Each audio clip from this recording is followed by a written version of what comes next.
Panginoon, ang Kristiyano talaga, ang lambot ng puso. Iyakin. Hindi pusong bato.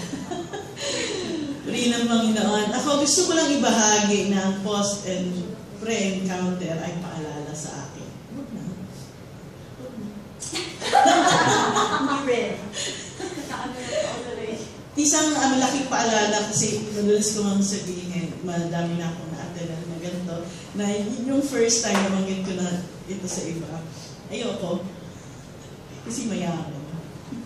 Ayoko na kasi nadaanan ko na yan. At maraming dating Kristiyano na gano'n ang ugali at isa ako na ayoko na yan kasi parang sawa, yung parang yan na naman paulit-ulit. Pero itong nangyari pre-encounter at post-encounter, isang malaking paalala sa akin. Puri ng Panginoon. Kasi mas may ibinigay ang Diyos sa akin na pangunawa. Hindi ko alam kung sa inyo kasi iba yung naramdaman kong pagkausap ng Diyos sa akin. At alam ko, ang Diyos nakikipag-deal sa atin ng one by one. Hindi ang Diyos nakikipag-deal. Halimbawa, kasi ang nagme-mensahe, alam ko, naniniwala ako na dinidil ng Diyos bawat isa.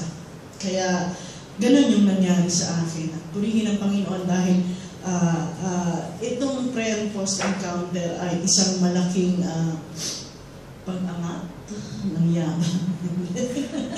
Pag-angat ng aking spiritual na kalagayan sa Diyos. Bagamat matandang Kristiyano, 30 years na akong Christian. At gusto yung sinabi ni Sister Cheryl na siya, panalangin niya makapangasawa ng pastor. Ako hindi. Kaya natatawa ako kanina nung nagsasalita siya.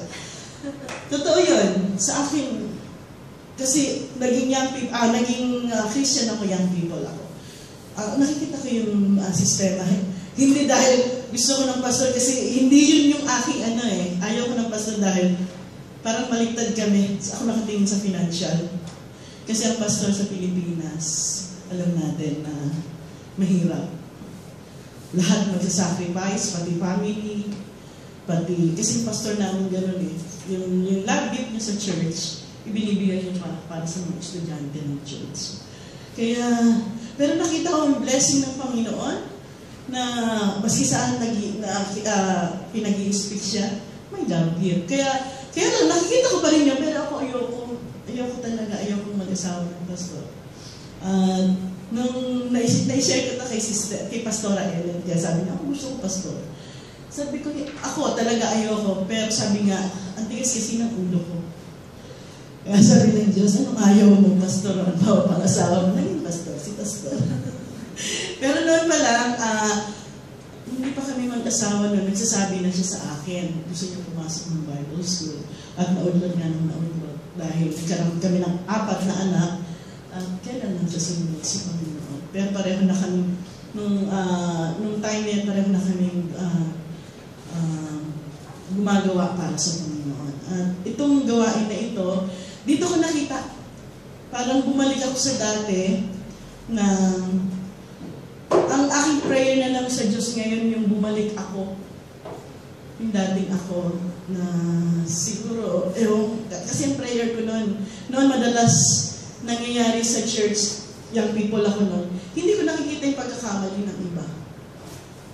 At nasa council ako noon, ako ang church secretary. Alam ko ang problema ng church. Alam ko yung bigat ng problema. Natutuwa ako sa Panginoon. Siguro nakahanda ako noon.